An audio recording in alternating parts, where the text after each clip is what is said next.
The last patron stumbled out of the Golden Rose Saloon just past midnight, leaving Rose Reynolds alone with nothing but the flickering oil lamps and the battered upright piano that had become her only companion in Kingman, Arizona territory.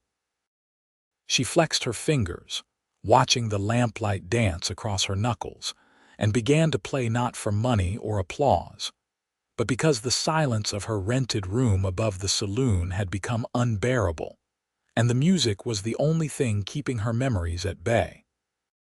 Outside, the November wind of 1882 carried desert sand through the empty streets, rattling the wooden signs and whispering against the windows. Rose let her hands find their way across the ivory keys, playing a melody her mother had taught her back in St. Louis before the fever took her, before Rose's father gambled away everything they owned, before she found herself traveling west with nothing but a carpet bag and the ability to coax beauty from 88 keys. The song shifted, becoming something darker, more complex. Her fingers moved faster, pulling emotion from deep within her chest, where she kept it locked away during the daylight hours when she smiled at the miners and cowboys, when she dodged unwanted advances, and pretended the stale beer smell and cigar smoke did not make her long for something different, something more. She did not hear the door open, did not notice the tall figure that slipped inside, removing his hat and standing in the shadows near the entrance. Nathan Cole had been riding for 2 days straight, pushing his horse hard to reach Kingman before the marshal's men caught up with him. Not because he had done anything wrong, but because he had witnessed something he should not have seen, and powerful men did not like witnesses who could not be bought or intimidated. He had planned to pass straight through town, to keep riding until he reached California or Mexico or anywhere far enough away. But then he heard the music, and something in those notes, something raw and honest and achingly beautiful, made him stop. Made him tie his horse to the rail outside and push through the door into the empty saloon. Nathan stood perfectly still, barely breathing, afraid any sound might break whatever spell was being woven in this unlikely place. The woman at the piano had her back to him, her dark auburn hair pinned up but coming loose in places, curling against the nape of her neck. Her dress was deep green, practical rather than fancy, and her shoulders moved with the music, swaying slightly as if the melody was water and she was floating in it. Rose felt the presence behind her, felt eyes watching, but she did not stop playing. During the day, such awareness would have made her nervous, defensive. But in these late hours, with the music flowing through her, she felt protected somehow, as if the notes themselves formed a barrier that nothing harmful could cross. She played on, transitioning into a waltz she had heard at a society party years ago, back when her family still had standing and invitations. The clock on the wall ticked past 1 in the morning. Nathan found himself moving closer, drawn forward despite his better judgment.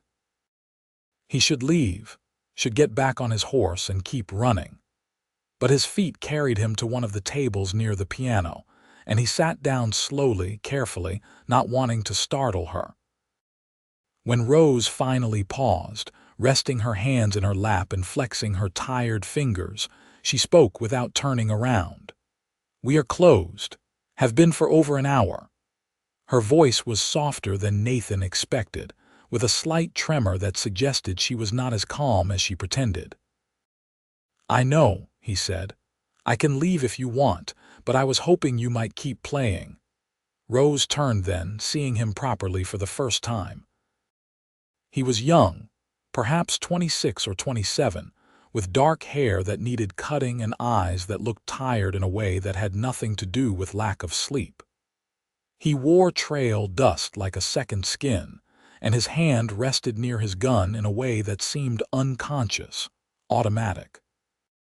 "I do not play for free," she said, though the words lacked conviction, Nathan reached into his vest pocket and placed a silver dollar on the table. Then another. Then a third. Will that do? It was more than she made in a week playing for the evening crowds. Rose studied him, trying to understand what he wanted, what any man might want from a woman alone in an empty saloon at this hour. But his eyes held only a desperate kind of hunger that she recognized because she felt it herself, the need for something beautiful in a harsh world, for proof that gentleness and grace could still exist somewhere. "What do you want to hear?" she asked. "Whatever you want to play." "What you were playing before, that was not for anyone else. That was for you. I would like to hear more of that if you are willing to share it." Rose felt something shift in her chest, a loosening of the tight knot she carried there. She turned back to the piano and her hands found the keys again. This time, she played something she had been composing in her head for months, a piece that had no name and no proper structure, just a flowing stream of consciousness that captured the loneliness and hope and fear of her life in Kingman. Nathan closed his eyes and let the music wash over him. He thought of his childhood in Nebraska, of his mother singing while she worked, of his father teaching him to ride before the war came and took everything. He thought of the years spent drifting, hiring his gun out to whoever needed protection, trying to stay on the right side of the law even when the law itself was crooked. The night deepened around them. 2 in the morning came and went. Rose played on, sometimes fast and complicated, sometimes slow and simple. Nathan sat and listened, and gradually some of the tension left his shoulders, some of the watchfulness faded from his eyes. When Rose finally stopped, her hands cramping with fatigue, she turned to find Nathan standing right behind her. She had not heard him move. Up close, she could see the lines around his eyes, the small scar on his jaw, the way he held himself like a man expecting trouble but hoping to avoid it. "Thank you," he said quietly. "I cannot remember the last time I heard something so beautiful." Rose stood, suddenly aware of how close they were, how tall he was, how warm the air felt between them. "You should go.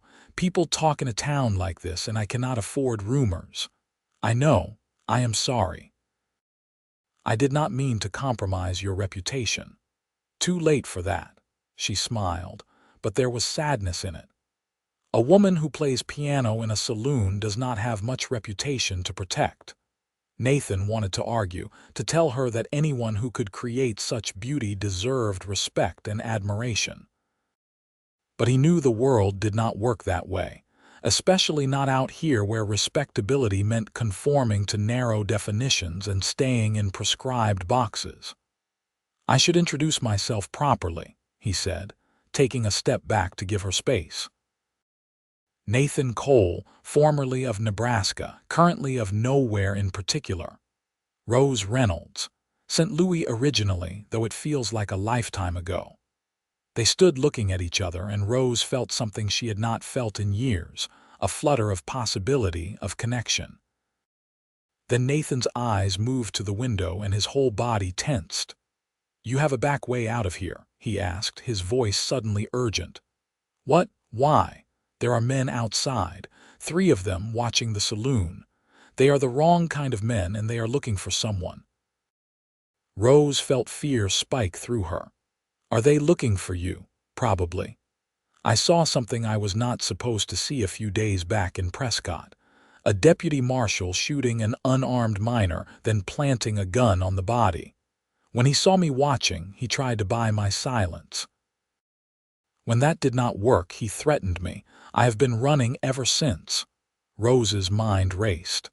"The back stairs lead up to my room and then down to the alley behind the building. You can go that way.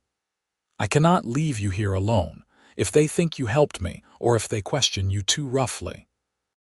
"I have dealt with rough men before. I will be fine." Nathan shook his head. "I will not put you in danger. I will go out the front, lead them away. And get yourself killed. No." Rose surprised herself with the vehemence in her voice. This man was a stranger and she owed him nothing. but the thought of him walking out to face armed men looking for blood made her chest tight with panic. Before either of them could decide, the saloon door crashed open. 3 men stood silhouetted against the darkness outside, all wearing badges that gleamed in the lamplight. The one in front was tall and broad, with a marshal's star pinned to his vest and cruelty etched into every line of his face. "Nathan Cole," the marshal said, his voice carrying across the empty room. "You have been leading us on quite a chase." Nathan moved subtly, positioning himself between Rose and the armed men. "Marshal Dalton, I wondered when you would catch up. You should have taken my offer back in Prescott, would have saved everyone a lot of trouble. Your offer involved me forgetting what I saw. I am not built that way." Marshal Dalton smiled, but there was no warmth in it. "No, I suppose you are not. That is unfortunate. Men with inconvenient memories tend to have short lives out here." Rose spoke up, her voice steady despite the fear coursing through her. "This is a respectable establishment, Marshal. If you have business with this man, take it outside." Dalton's eyes moved to her, and Rose fought the urge to step back. A respectable establishment, a saloon, with a woman playing piano at 3 in the morning for a wanted man, that is rich. "He is not wanted for anything, and you know it," Nathan said. "You just want to silence the only witness to your crimes." "Crimes? I was defending myself against an armed fugitive. Anyone who says different is a liar or a fool." One of the other men, younger but with the same mean eyes, laughed. "Maybe we should take the girl too, Marshal. Make sure she does not spread any lies." The temperature in the room seemed to drop. Nathan's hand moved to his gun, and instantly all 3 lawmen had their weapons drawn and pointed at him. "I would not," Dalton said softly. "You are fast, I will give you that, but you are not faster than 3 bullets." Rose's hands clenched into fists at her sides. Her mind worked frantically, looking for a way out, some solution that did not end with Nathan dead on the saloon floor. Then she remembered something, a conversation she had overheard weeks ago between the saloon owner and a territorial judge. "Judge Morrison is in town," she said loudly. "He is staying at the hotel across the street. I am sure he would be very interested to hear about this situation." Dalton's expression flickered, just for a moment. Judge Morrison was known for his honesty, a rarity in the Arizona territory, and he had the power to overrule local law enforcement.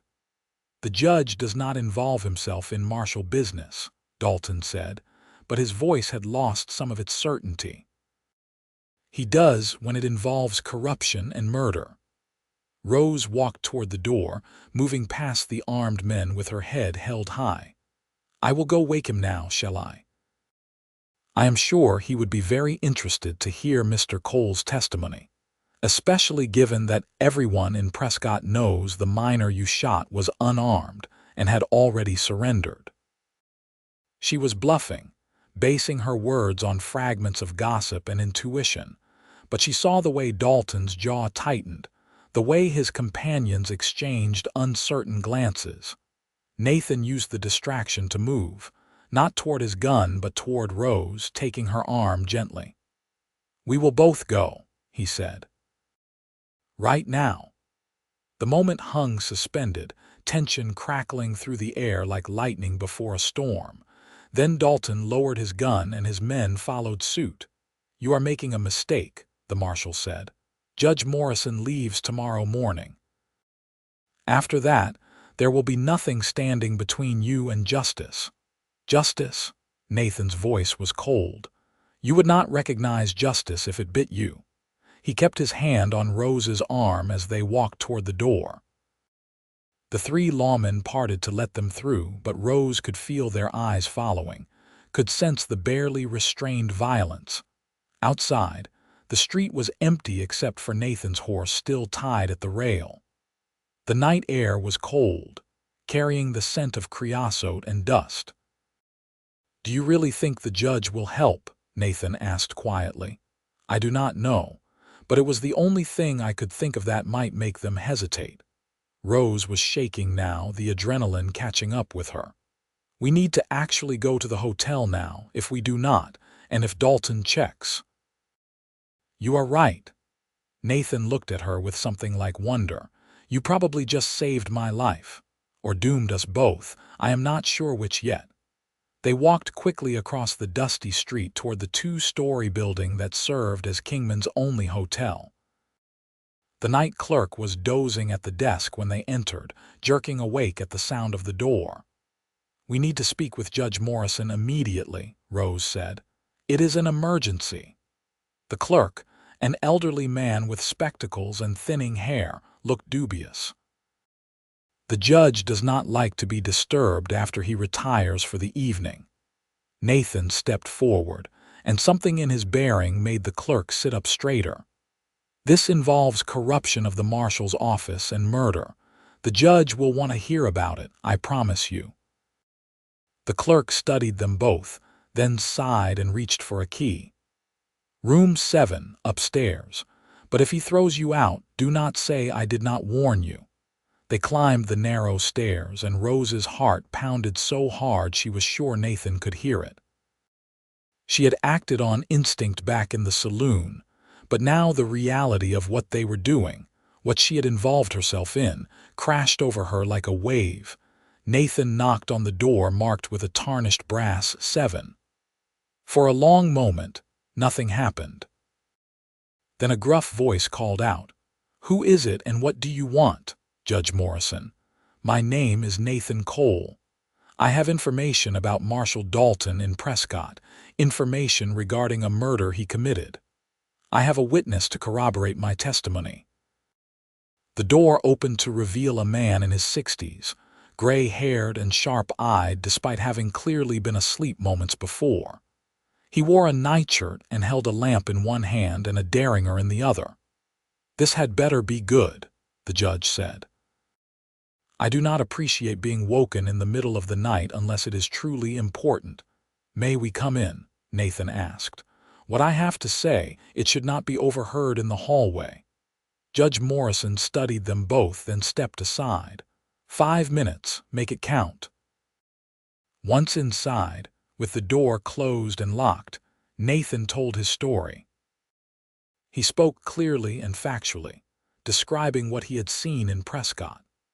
A miner named Thomas Wickham arguing with Deputy Marshal Dalton over claim rights, the argument growing heated, Wickham turning to walk away, Dalton drawing his gun and shooting the man in the back, then planting a pistol in Wickham's hand before anyone else arrived. "I was on the second-floor balcony of the hotel," Nathan explained. "I saw the whole thing. Dalton looked up and saw me watching. At first he tried to pay me to keep quiet. When I refused, he tried to have me arrested on false charges. I left town before he could, but he has been following me ever since." Judge Morrison listened without interrupting, his expression giving nothing away. When Nathan finished, the judge turned to Rose. "And what is your part in this, Miss Reynolds?" "Rose Reynolds. I play piano at the Golden Rose Saloon here in Kingman. Mr. Cole came into the saloon tonight after closing. We were just talking when Marshal Dalton and 2 of his men arrived. They threatened both of us, said they would kill Mr. Cole and possibly take me as well to prevent any witnesses. That is when I told them you were in town and would want to hear the truth. Smart thinking." The judge set down his lamp and derringer, then pulled on a robe over his nightshirt. "I have had my suspicions about Dalton for some time. There have been rumors, whispers of excessive force and questionable shootings. But without evidence or witnesses willing to testify, my hands have been tied." "I am willing to testify," Nathan said. "Whatever it takes to see justice done. That may cost you your life. Dalton has friends, powerful men who profit from his willingness to bend the law in their favor. If you go up against him officially, they will come after you with everything they have." Nathan met the judge's eyes steadily. "I know. but I saw an unarmed man shot in the back and watched his killer walk away unpunished. I cannot live with that on my conscience." Rose spoke up before she could stop herself. "What about protection? Can you offer him protection while he testifies?" Judge Morrison looked at her thoughtfully. "That depends. Are you just a good Samaritan who happened to be in the wrong place at the wrong time, Miss Reynolds? Or is there more to your interest in Mr. Cole's welfare?" Rose felt her cheeks flush. "I only met him tonight, but he is a good man trying to do the right thing. He deserves better than to be hunted down and killed for telling the truth." "Indeed." The judge seemed amused by something, though his expression remained grave. "Very well. I can offer temporary protection, enough to get testimony on record and file formal charges. But after that, Mr. Cole, you will need to stay out of sight until a trial can be arranged. That could take months." "I understand." "There is another complication," Judge Morrison continued. "I leave for Phoenix tomorrow morning on the early stage. You will need to come with me, give your testimony to the territorial prosecutor there. Miss Reynolds, you should come as well since you can testify to Dalton's threats tonight." Rose felt the floor drop out from under her. "I cannot leave Kingman. I have a job here, a room. Everything I own is in this town. Everything you own can be replaced. Your life cannot. If Dalton believes you are a threat, he will not hesitate to silence you, badge or no badge." Nathan turned to Rose, guilt written across his face. "I am so sorry. I never meant to drag you into this." "You did not drag me anywhere. I made my own choices." Rose took a deep breath, trying to steady herself. "But Phoenix, for months, possibly," the judge said. "Though I may be able to arrange for you to return sooner than Mr. Cole once your testimony is recorded. The primary target is him, after all." Rose looked at Nathan, at this stranger who had walked into the saloon and changed everything. She thought about her small rented room, her piano-playing job, her lonely existence in Kingman. None of it was much, when she really considered it. None of it was worth dying for. "All right," she said. "I will go." Judge Morrison nodded approvingly. "Practical and brave, good qualities. Now, you both should stay here for what remains of the night. I have a suite with a sitting room. Miss Reynolds, you can take the sofa. Mr. Cole, you can have the chair by the window. Neither of you should be alone where Dalton might find you." They settled into the judge's sitting room, Rose on a surprisingly comfortable sofa and Nathan in a wingback chair that looked older than the Arizona Territory itself. Judge Morrison returned to his bedroom but left the connecting door ajar, making it clear he was still monitoring the situation. Rose lay in the darkness, listening to Nathan's breathing from across the room. The events of the night felt surreal, like a fever dream. 12 hours ago, her biggest concern had been whether the saloon owner would agree to replace the piano's broken middle C. Now she was fleeing town with a wanted man and a territorial judge, her entire life upended by a series of choices that had seemed so small in the moment. "Are you awake?" Nathan's voice was barely a whisper. "Yes, I truly am sorry about all of this." Rose sat up, able to see his silhouette against the faint moonlight coming through the window. "Stop apologizing. I chose to help you. I chose to speak up. I could have kept quiet and I did not." "Why? Why risk everything for someone you do not even know?" It was a good question, one Rose had been asking herself. She thought about it carefully before answering. "Because I am tired of watching good people suffer while bad people prosper. Because I am tired of being afraid and playing it safe and pretending I do not see the injustice all around me. And because when you listened to me play tonight, you saw me. Not the saloon girl, not the woman to be dismissed or leered at or ignored. You saw me." The silence stretched between them, heavy with unspoken things. Then Nathan rose from his chair and moved to sit on the floor beside the sofa, close enough that Rose could see his face properly. "I did see you," he said quietly. "I saw someone extraordinary. Someone who can take 88 keys and turn them into magic. Someone brave and smart and beautiful." Rose's breath caught. "You do not know me well enough to say such things." "Maybe not, but I know enough. I know you play piano at 3 in the morning like you are pouring your soul out through your fingertips. I know you stood up to armed men to protect a stranger. I know you are willing to give up your entire life rather than let an innocent man be killed." He reached up slowly, giving her time to pull away if she wanted, and brushed a strand of hair back from her face. His fingers were calloused and rough, but his touch was gentle. Rose leaned into that touch without meaning to, starved for gentleness, for connection, for someone to see past all her defenses to the lonely woman beneath. "This is insane," she whispered. "We met 6 hours ago. I know, we are running for our lives. I know that too. Then why does this feel like the first sane thing I have done in years?" Nathan smiled, and even in the darkness, she could see the warmth in his eyes. "Maybe because sometimes the most insane things are actually the sanest. Maybe because when everything is chaos, the only rational response is to hold onto whatever makes you feel alive." He did not kiss her, though Rose found herself wishing he would. Instead, he just held her hand, his thumb tracing small circles on her palm, and they sat like that until dawn began to lighten the sky outside. Judge Morrison emerged from his bedroom as the first rays of sun touched the hotel windows.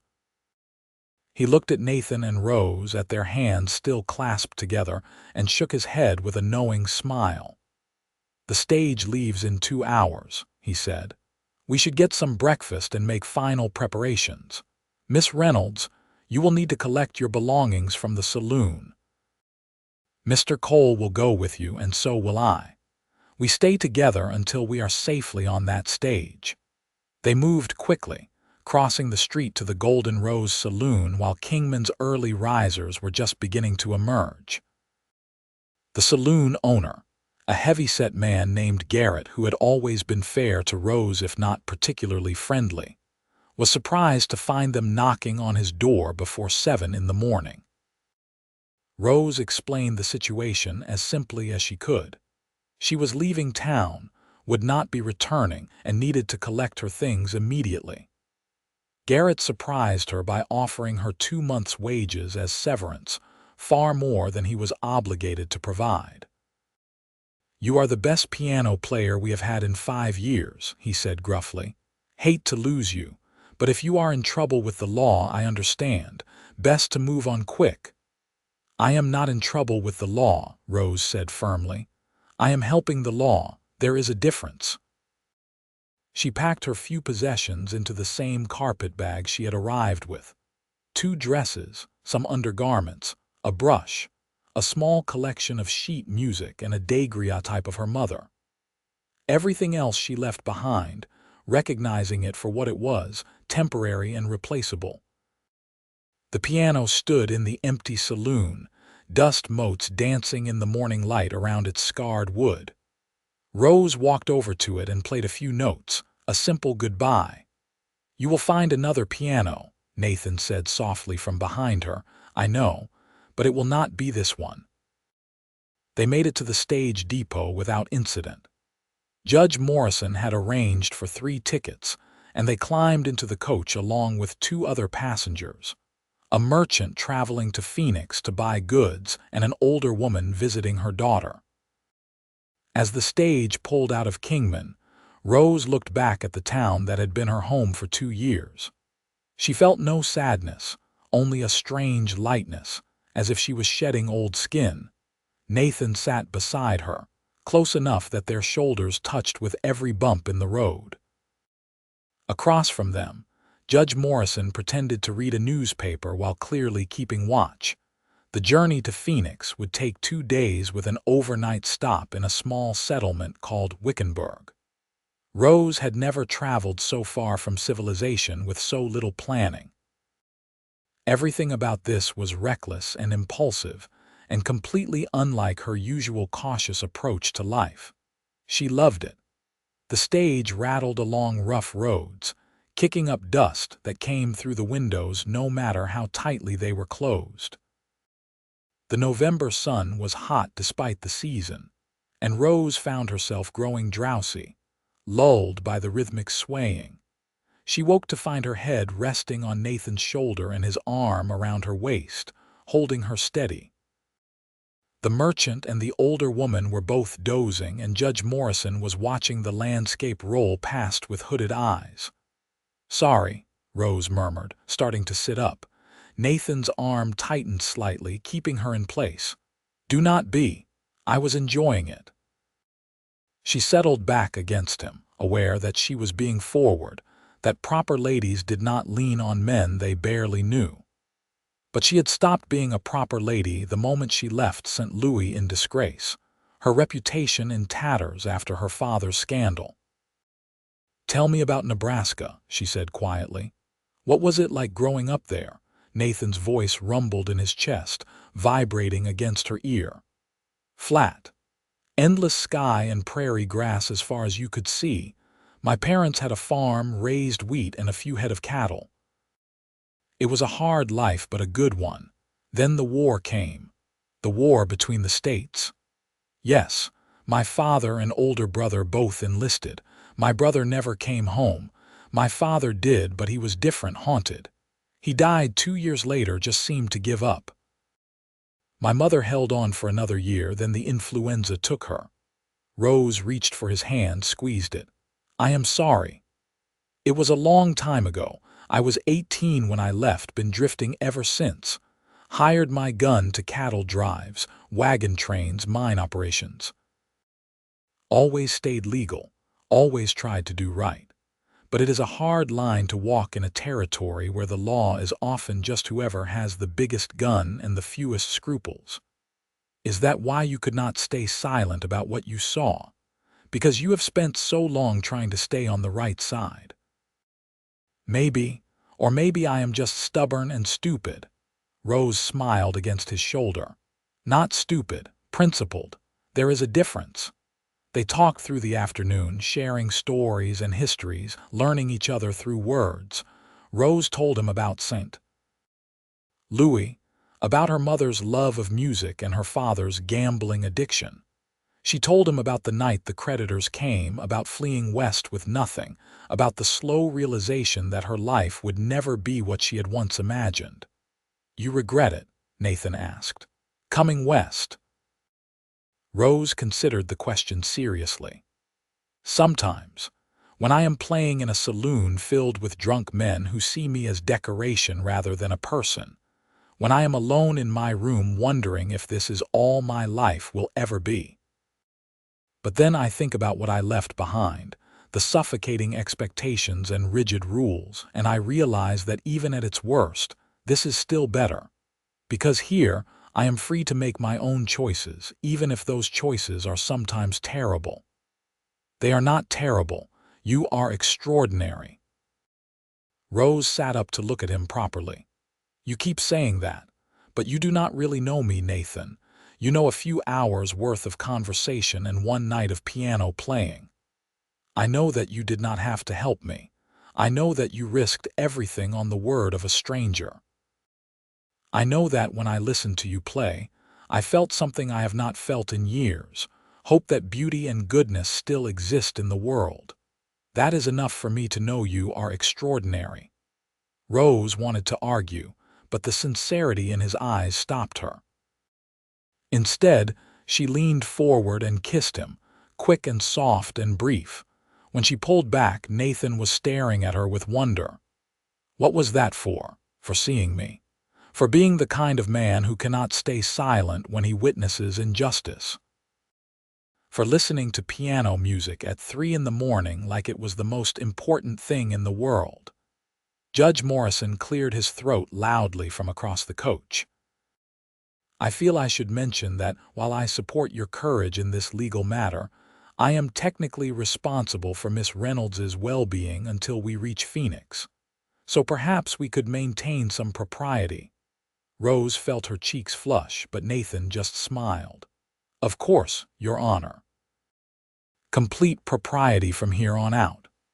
The judge looked skeptical but returned to watching the landscape. They reached Wickenburg as the sun was setting, a small collection of buildings clustered around a way station. The accommodations were basic. A common room with several cots for the men and a tiny private room for Rose and the older woman. Dinner was served at a long table, simple fare of beans and cornbread and coffee so strong it could probably strip paint. Rose ate mechanically, too tired to taste much, but grateful for the warmth and the chance to stretch her legs. After dinner, Nathan walked her to the door of the women's sleeping quarters. They stood in the gathering darkness, crickets chirping in the desert scrub. "I should let you rest," Nathan said, but he made no move to leave. Rose did not want him to go. She wanted to keep talking, keep learning about him, keep feeling the flutter in her chest that came whenever he looked at her. "Stay a few more minutes. We could sit on the porch." They settled on the rough wooden bench outside, close enough to touch, but carefully maintaining the propriety Judge Morrison had demanded. Stars began to appear overhead, more stars than Rose had ever seen in St. Louis, a vast glittering river of light. "You know the constellations?" Nathan asked, pointing upward. "Some. My mother taught me a few. There is Orion, the hunter. And there is Cassiopeia, the vain queen sitting in her chair." They picked out patterns in the stars, making up stories for the ones they could not name. Rose felt younger than she had in years, as if the weight of survival and loneliness was lifting, allowing her to remember what it felt like to simply enjoy a moment. "What will you do?" she asked eventually. "After the trial, after all of this is over?" Nathan was quiet for a long time. "I do not know. I have never stayed in one place long enough to put down roots, never had a reason to. And now," he turned to look at her, and even in the starlight she could see the intensity in his gaze. "Now I am beginning to think maybe I should find a reason." Rose's heart hammered against her ribs. "Nathan, we barely know each other. This could all be just the danger and the adrenaline making us feel things that are not real." "Do you believe that?" "No," she admitted, "but I am afraid to believe anything else. I am afraid to hope for something good and then lose it." Nathan reached for her hand, lacing his fingers through hers. "I am afraid too. I have spent years not letting anyone close, not forming attachments because I knew I would just leave. But you, Rose, you make me want to stay. You make me want to build something instead of always running. We should be practical. We should wait and see what happens with the trial and the testimony." "You are absolutely right." Nathan brought her hand to his lips, pressed a gentle kiss to her knuckles. "We should be completely practical and sensible." "But," Rose prompted, "but I have never felt this way before, and I do not want to waste it by being overly cautious." Rose leaned against him, resting her head on his shoulder like she had in the stage coach. "Then let us make a deal. We will be as cautious as we need to be to stay safe, but we will not lie to each other about what we are feeling. No pretending, no holding back out of fear. Agreed, agreed." They sat like that until the older woman came looking for Rose, clucking disapprovingly at the impropriety but too tired to lecture. Rose went to bed on a lumpy cot in a room that smelled of dust and old wood, and she fell asleep smiling. The second day of travel was harder. The road grew rougher, and one of the stage wheels developed an ominous wobble that forced them to stop for repairs. They lost 3 hours sitting in the desert heat while the driver and his partner worked on the wheel. Rose used the time to walk around, stretching her legs and getting some relief from the cramped coach. Nathan walked with her, staying close, his eyes constantly scanning their surroundings. "You think Dalton followed us?" Rose asked. "Probably not." He would have to explain why to any superiors, and he cannot do that without revealing what he is hiding. But it is possible he sent someone else, someone less recognizable. The thought made Rose shiver despite the heat. How do you live like this? Always watching, always waiting for trouble. You get used to it. Or maybe you just accept that this is what life is like out here. There is not much law this far from the big cities, which means everyone has to be their own law. That makes for a hard existence. Is it worth it? The freedom, I mean.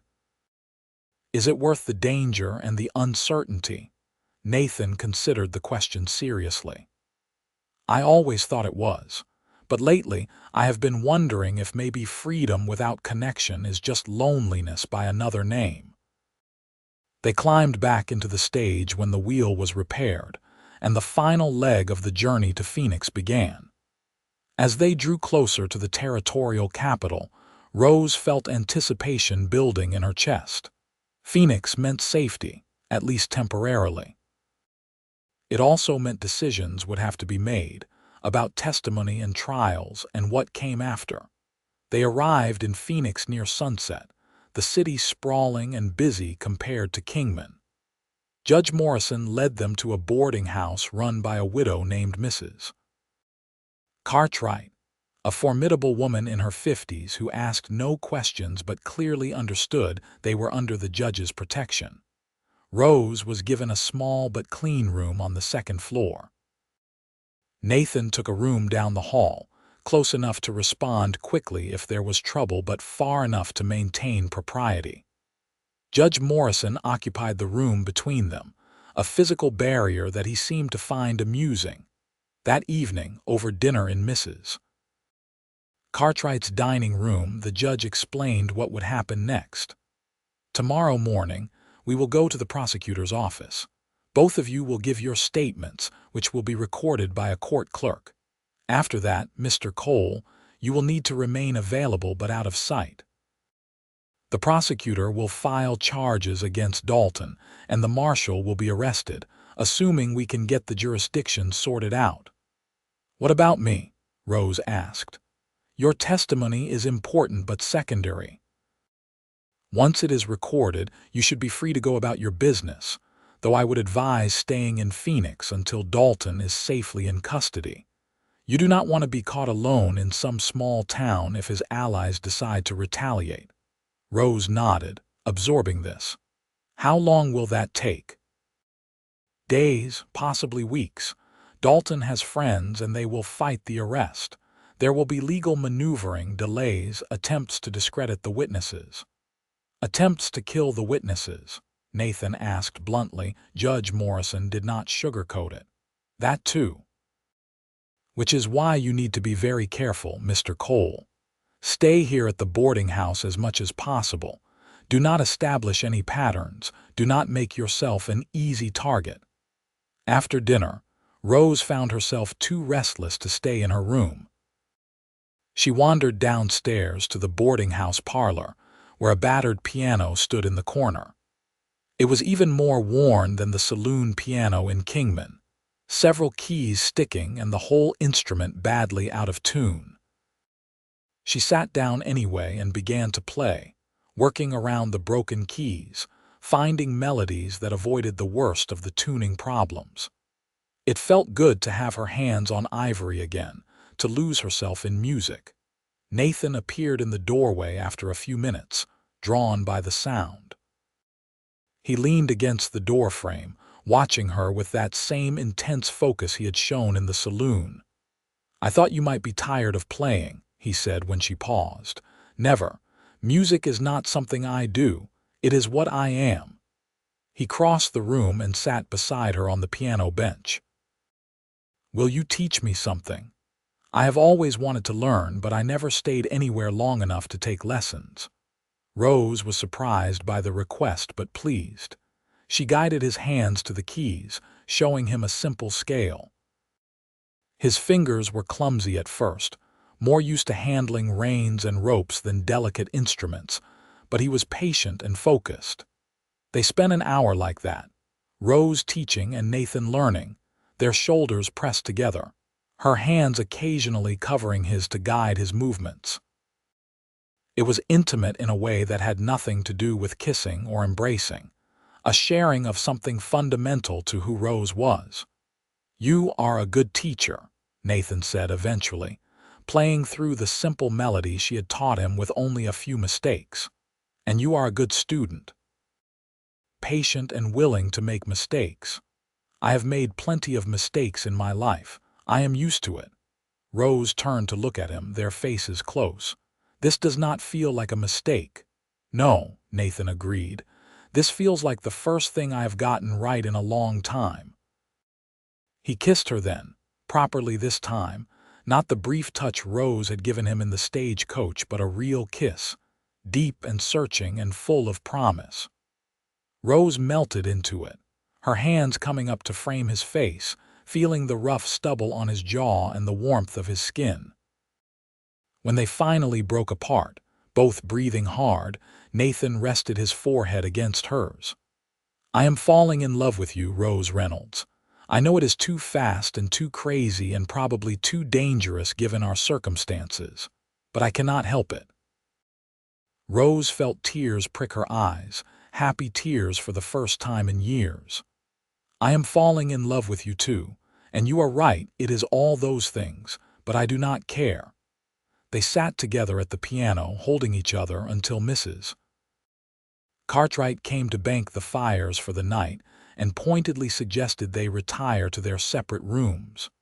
Rose went upstairs feeling like she was floating, her heart so full it might burst. The next morning, they went to the prosecutor's office as planned. The building was impressive by frontier standards.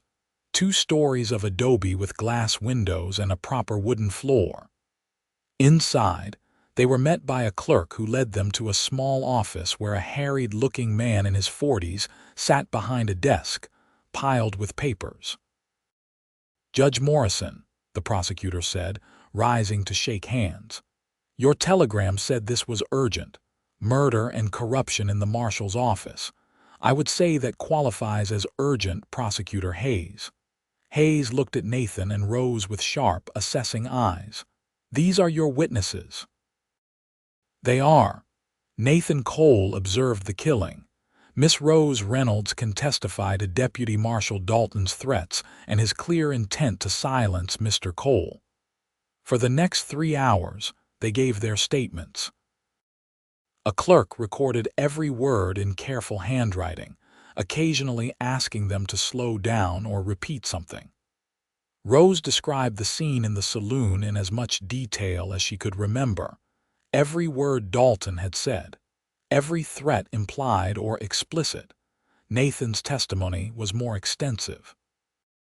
He described the shooting itself, the position of the victim's body, the gun Dalton planted, every detail he could recall. Prosecutor Hayes interrupted frequently with questions, probing for inconsistencies or uncertainties. When they were finally finished, Hayes sat back in his chair and rubbed his eyes. "This is going to create quite a stir. Dalton is well connected and the men he works for have deep pockets." "But you can prosecute?" Judge Morrison asked. "Yes. With testimony this strong, I have no choice. But I need to be honest with you, Mr. Cole. This will not be easy and it will not be safe. Dalton's allies will do everything in their power to discredit you or silence you. You need to be prepared for that." "I am," Nathan said simply. Hayes turned to Rose. "And you, Miss Reynolds? Are you prepared for what may come? You will likely be called to testify at the trial, and the defense attorneys will not be gentle. They will dig into your past, your reputation, looking for anything they can use to discredit you." Rose lifted her chin. "Let them try. I have nothing to hide and nothing to be ashamed of. I play piano in a saloon because it is honest work and I am good at it. If that makes me unsuitable as a witness in their eyes, that says more about them than it does about me." A smile flickered across Hayes's face. Spoken like someone with a steel spine. "All right then. We will file charges today. Dalton will be arrested within the week, assuming we can coordinate with the Prescott Marshal's office. Until then, both of you should stay out of sight as much as possible." They left the prosecutor's office feeling oddly deflated. The testimony was done, the wheels of justice set in motion, but now came the waiting. Rose had never been good at waiting. The next few days fell into a strange routine. Rose spent her mornings in her room, reading books borrowed from Mrs. Cartwright's surprisingly extensive library. Afternoons, she played the parlor piano, slowly working through the instrument's quirks and limitations. Evenings, Nathan joined her, and they talked for hours about everything and nothing. Judge Morrison left after 3 days, returning to his circuit duties, but not before pulling Nathan aside for a serious conversation that Rose was not privy to. When Nathan emerged, he looked thoughtful but would not share the details. "The judge just gave me some advice," he said when Rose pressed. "About the future, about making plans beyond just surviving." "What kind of advice?" "The kind that makes a man think about settling down instead of always running." Rose felt her heart skip. They were moving fast, faster than was probably wise, but every day strengthened what she felt for Nathan. He was steady and honorable, brave without being reckless, kind without being soft. He listened when she talked about music, asked intelligent questions, remembered details she mentioned in passing. And the way he looked at her, like she was precious and powerful and worth protecting, made her feel things she had thought herself incapable of feeling anymore. On the 5th day in Phoenix, Prosecutor Hayes sent word that Dalton had been arrested. The news should have brought relief, but instead, Rose felt a knot of anxiety in her stomach. Arrested did not mean convicted, and there was still a long road ahead. That evening, Nathan knocked on her door after dinner. When Rose opened it, she found him holding a small bouquet of desert wildflowers, bright spots of color against the drab surroundings. "I was thinking," he said, suddenly awkward, "that maybe we could go for a walk. Mrs. Cartwright said there is a plaza a few blocks away with a mission church. It is supposed to be nice at sunset." Rose smiled, charmed by his nervousness. "I would like that." They walked through Phoenix's dusty streets, Nathan offering his arm and Rose taking it. The plaza was indeed beautiful, a square of green grass and trees surrounding an old Spanish mission with whitewashed walls and a bell tower. The setting sun painted everything gold and rose. They sat on a bench beneath a cottonwood tree, watching people pass by, families and couples and individuals going about their lives. It felt normal in a way nothing had felt normal since the night in the Kingman saloon. "I have been thinking about what Judge Morrison said," Nathan began. "About making plans for after the trial." "What kind of plans?" "The kind that involve staying in one place, the kind that involve building something instead of just drifting." Rose's heart began to pound.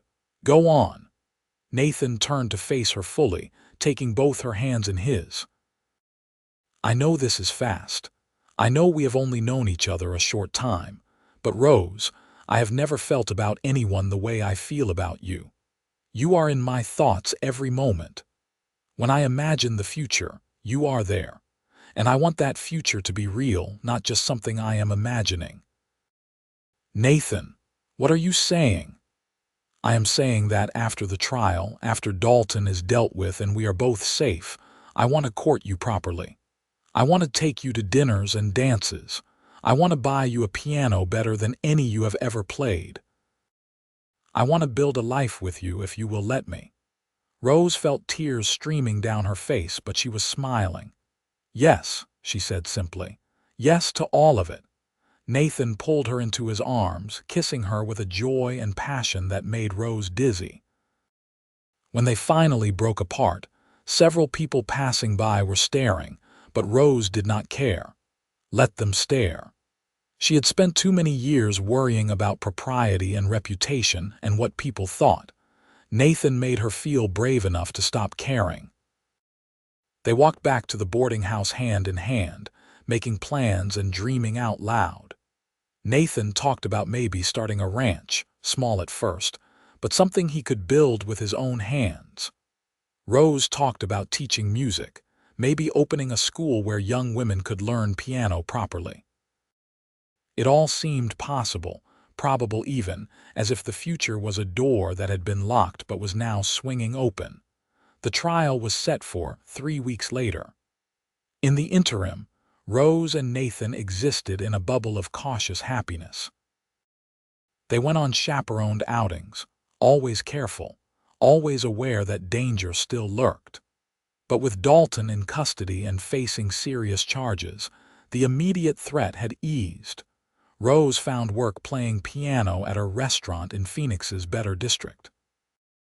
The pay was not as good as the saloon, but the atmosphere was more pleasant, and she enjoyed playing for diners who actually listened instead of just creating background noise. Nathan took odd jobs, helping with construction projects and freight hauling, keeping busy while staying alert. He moved with constant vigilance, always aware of his surroundings, always watching for threats. The trial itself was a grueling affair. Rose sat in the courtroom and watched Nathan testify, watched him face aggressive questioning from Dalton's expensive lawyers, watched him remain calm and factual even when they tried to rattle him. When it was Rose's turn to testify, the defense attorneys did exactly what Prosecutor Hayes had warned they would do. They questioned her morals, her profession, her truthfulness. They implied she was a woman of loose character who could not be trusted. They suggested she had been paid to lie or had romantic motivations for supporting Nathan's story. Rose endured it all with her head held high. When given the chance to respond, she spoke clearly and firmly about what she had witnessed, about the threats Dalton had made, about the fear she had felt. The jury deliberated for 2 days. When they returned with a guilty verdict, Rose felt something unlock in her chest, a tension she had been carrying for weeks finally releasing. Dalton was sentenced to 20 years in the territorial prison. His allies melted away like snow in summer, wanting no association with a convicted murderer. The system, so often corrupt and broken, had worked for once. After the trial, Nathan and Rose returned to Mrs. Cartwright's boarding house to collect their belongings. They planned to return to Kingman, at least temporarily, to settle Rose's affairs and decide on their next steps. But that evening, Prosecutor Hayes appeared at the boarding house with unexpected news. "I have a proposition for you, Mr. Cole," Hayes said over coffee in the parlor. "Your actions in this matter have impressed me and several other territorial officials. We need good men, men with integrity and courage. Have you ever considered working as a territorial marshal?" Nathan looked shocked. "I have spent my whole life trying to stay away from the law. I am not sure I am the right person to enforce it. On the contrary, you are exactly the right person. You know what injustice looks like, and you cannot stay silent when you see it. That is the kind of man we need wearing a badge." Rose reached for Nathan's hand, squeezing it encouragingly. "It is your decision," she said softly, "but I think you would be good at it." Nathan looked at her, then back at Hayes. "I would need to think about it, and I would have conditions. I would not be a puppet for corrupt officials. I would not look the other way when powerful men break the law." "I would not want you to," Hayes said. "That is the whole point." Nathan took the badge, though he did not pin it on immediately. That night, lying awake in her room, Rose thought about what it meant. A marshal's job was dangerous, full of uncertainty and risk. But it was also honorable, a chance to make a real difference. The next morning, Nathan proposed properly, down on one knee in Mrs. Cartwright's parlor with the slightly out-of-tune piano bearing witness. Rose said yes without hesitation, and they were married a week later in the same mission church where they had sat and planned their future. The wedding was small, just Mrs. Cartwright, Prosecutor Hayes, Judge Morrison, who traveled from his circuit to perform the ceremony, and a few other friends they had made in Phoenix. Rose wore a simple blue dress and carried wildflowers. Nathan wore his best suit and the marshal's badge pinned to his vest. When Judge Morrison pronounced them husband and wife, Nathan kissed Rose like she was oxygen and he had been drowning. The small gathering applauded, and Rose felt happiness so complete it was almost painful. They settled in Phoenix initially, renting a small house on the edge of town. Nathan began his work as a territorial marshal, traveling often but always coming home to Rose. She opened a small music school, teaching piano to anyone who wanted to learn, from miners' daughters to merchants' wives. The first year of marriage was not easy. Nathan's work was dangerous, and Rose spent many nights lying awake wondering if he would come home safely. They argued sometimes about his risks, about her worries, about money and logistics, and all the small frictions that come with building a life together. But they also laughed, made love with a passion that never seemed to fade, played piano duets at midnight, and slowly built something real and lasting. 2 years after their wedding, Rose discovered she was pregnant. Nathan received the news with a joy so profound, he lifted her off her feet and spun her around their small parlor, heedless of her laughing protests. Their first child was born in the spring of 1885, a boy with Nathan's dark hair and Rose's green eyes. They named him James, after Nathan's brother who had died in the war. Motherhood changed Rose in ways she had not anticipated. She scaled back her teaching, focusing on the baby, marveling at his tiny fingers and the way he seemed to calm when she sang. Nathan was a devoted father, rushing home from assignments whenever possible, spending hours holding James and telling him stories. 2 years later, a daughter arrived, Clara Rose, named for both her mother and her grandmother. She was fierce from the start, with lungs that could wake the household, and a determination that suggested she would be a force to reckon with. Nathan was promoted to senior territorial marshal, given more authority and a better salary. They moved to a larger house, one with enough room for Rose's students and their growing family. The years passed in a blur of ordinary moments that somehow added up to an extraordinary life. James grew into a thoughtful boy who loved books and horses. Clara became the terror of the neighborhood, climbing trees and refusing to wear dresses. A third child arrived when Rose was 32, another boy they named Thomas after the miner whose death had brought Nathan and Rose together. Phoenix grew around them, transforming from a frontier town into a proper city. Arizona achieved statehood in 1912, and Nathan was there for the celebration, gray threading through his hair now, but his eyes still sharp, his integrity still intact. Rose continued teaching, though her students now included her own children. She played piano every day, sometimes for audiences, sometimes just for herself, those late-night sessions that kept her soul fed and her heart open. On their 20th wedding anniversary, Nathan surprised Rose with a gift. A brand new piano, the finest available, shipped all the way from New York. It was beautiful, the wood polished to a mirror shine, the keys responding to the slightest touch. Rose cried when she saw it, overwhelmed by the gesture, by the man who remembered after all these years what music meant to her. She played for hours that night while Nathan listened, just as he had listened that first night in the Kingman saloon, as if her music was the most important thing in the world. "You ever regret it?" Nathan asked her once, years later when they were both gray-haired and their children had children of their own. "You ever wish you had stayed in St. Louis, married some proper society man, had an easier life. Rose looked at him, at the man who had listened to her play at 3 in the morning and seen something worth saving. She thought about their children and grandchildren, about the life they had built together through hard work and love and stubborn determination. "Not for a single moment," she said. "You are my home, Nathan. You always have been, from that first night when you walked into an empty saloon and changed my entire world." They sat together on the porch of their Phoenix home, watching the sunset paint the desert sky in impossible colors.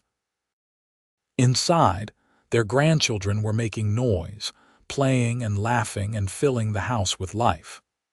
Rose's piano sat in the parlor, still played daily despite its age, its music a constant thread running through their lives. Nathan took Rose's hand, the same gesture he had made countless times over their decades together. "I love you, Rose Reynolds Cole.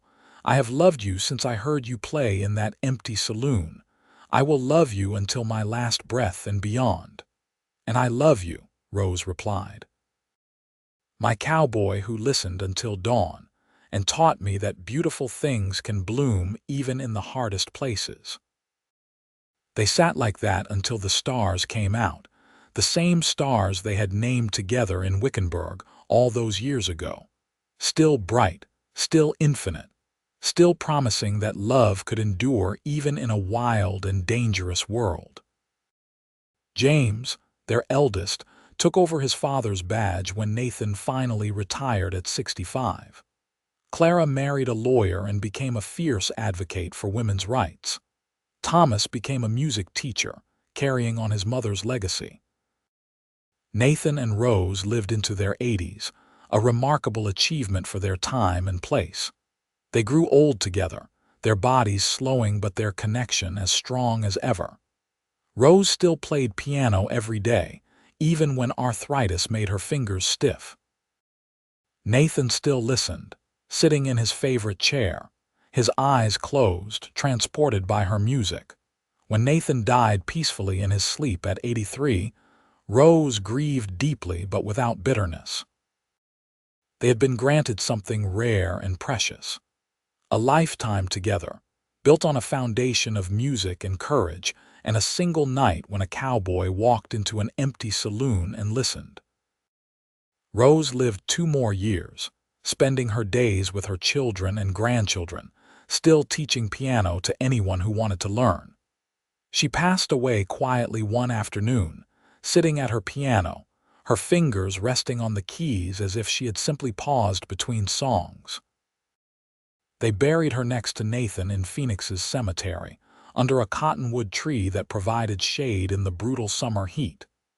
The headstone was simple, listing their names and dates, but their children added an inscription. She played and he listened, and together they built forever. The house Rose and Nathan had shared was turned into a music school, run by their descendants, ensuring that her legacy of teaching would continue. The beautiful piano Nathan had given her for their anniversary was kept in the main room, still played daily, still creating beauty. Their story became part of Phoenix's history. The marshal and the piano player who fell in love during a murder trial and built a dynasty of integrity and art. Young people heard the tale and marveled at the romance of it, the idea that love could bloom in such unlikely circumstances. But for those who had known them, it was not surprising at all. Rose and Nathan had been inevitable from the moment they met. 2 souls perfectly matched, finding each other across the chaos of the Wild West and holding on through everything that followed. The Golden Rose Saloon in Kingman eventually burned down, but before it did, someone salvaged the old piano Rose had played that fateful night. It ended up in a museum in Prescott, a piece of territorial history. The plaque beside it told the story of the night a cowboy listened to a woman play piano until dawn, and how that single night of music had changed both their lives forever. Their great-grandchildren still lived in Arizona, some in Phoenix, some scattered across the state. They carried forward the values Rose and Nathan had instilled: integrity, courage, appreciation for beauty, and the understanding that love, real love, was worth any risk. On quiet nights in Phoenix, when the desert wind blew and the stars came out, some people swore they could hear piano music drifting on the breeze, a melody that spoke of loneliness transformed into connection, of danger overcome by courage, of two people who found each other in the most unlikely place and refused to let go. The legacy of Rose Reynolds and Nathan Cole lived on not just in their descendants, but in the very fabric of the community they had helped build. The territorial marshal's office that Nathan had served with such distinction became known for its integrity. The music school Rose founded continued to teach generation after generation, instilling a love of beauty and art. Their love story, beginning in an empty saloon with piano music drifting into the desert night, became the kind of tale that parents told their children, proof that even in the hardest times and wildest places, love could not just survive but thrive, creating something beautiful that would last forever. And somewhere, in some version of forever, a cowboy still listened while a woman played piano, their souls still entwined, their love still as real and powerful as it was that first night when music brought them together and changed everything that followed.